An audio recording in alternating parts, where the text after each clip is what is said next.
For several years now, I have been using my wine barrel planter as a table by flipping it upside down, but that's exactly what it looked like, an upside down planter.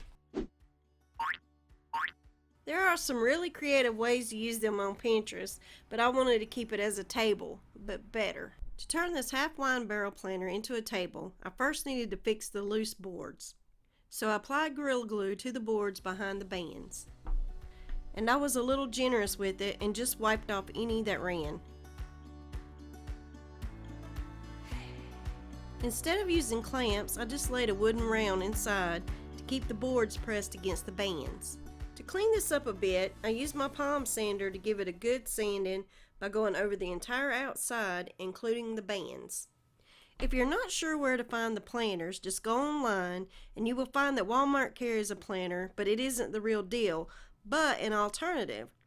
Places like Lowe's and Home Depot do carry the real wood planters. Once I had it all sanded, I wanted to stain it using Rust-Oleum and Early American. I thought that it would bring some color to the wood and make it cleaner while maintaining the rustic vibe.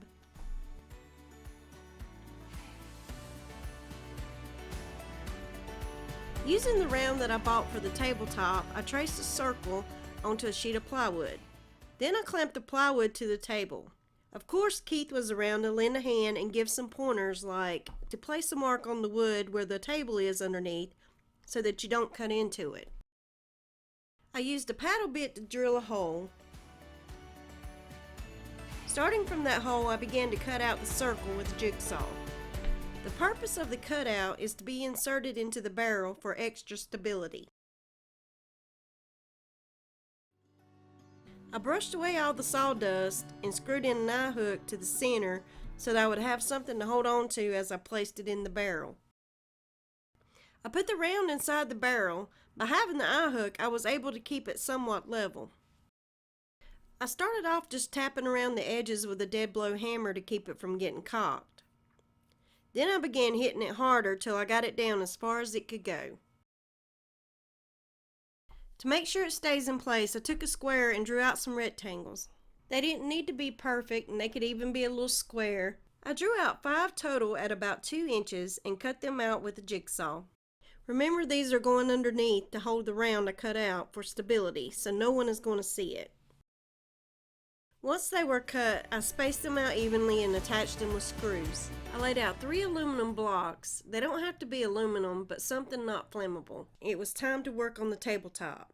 But first, safety, safety, safety. Before starting any project like this, you need a fire extinguisher nearby, a spray bottle with some water in case of a flare-up, PPE, which includes but not limited to eye protection, respirator, and mask. I used a propane torch to char the sides and top. The trick is to hold the torch really close and move around slowly, getting it so hot that it lights up. I'm using a technique that my husband used in an earlier video. If you haven't seen it, go check it out. I will link it in the description box below. It is inspired by the Japanese method of preserving wood called Yakisugi, and some call it Shou Sugi. Forgive me if I pronounce it wrong, my native tongue is southern, so I tried. It should turn black and have cracks on the surface. I had never done this before and at first thought it was a little intimidating, but as soon as I started, I found it to be relaxing. Now for the fun part. I brushed away all the loose chars, pretty much the top layer, and I don't know why I didn't put on gloves, but I didn't. And I just used a bristled brush, nothing special. When you burn the wood, it gives a raised grain look, so it's no longer a flat surface.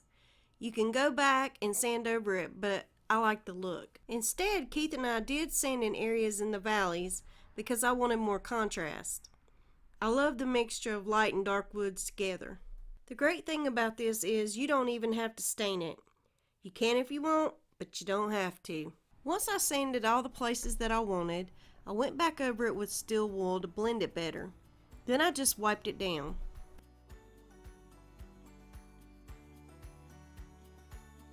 We went to Lowe's for the hardware to attach the top to the base. I grabbed a 1-inch pipe nipple and 2 1-inch floor flanges.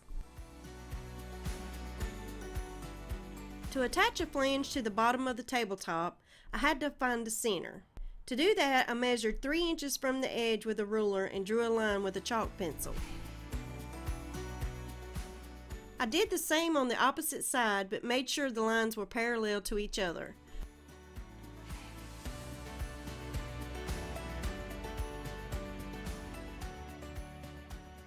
Then I drew a line from corner to corner, making an X.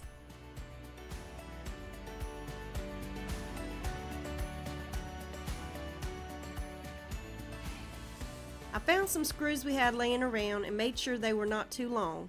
I drilled some pilot holes, putting tape on the drill bit for a gauge so that I didn't drill all the way through.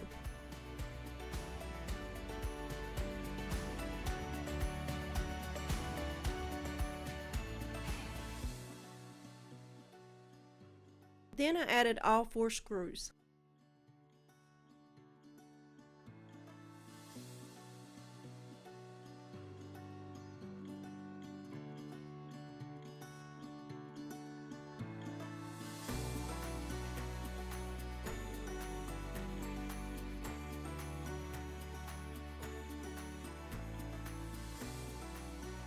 I drilled a hole with a hole saw next to where there was an opening, flipped it over, and drilled another hole. Stick with me and I'll show you the purpose of the 2 holes in just a moment. I had already found the center on the base and attached the second flange. Then I screwed the pipe nipple into the flange.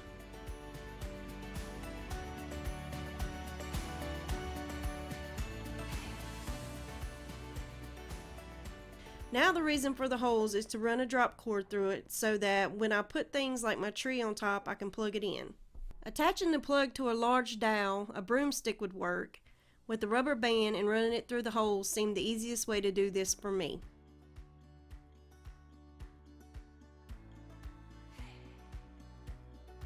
Then I just screwed the top on and it was finished.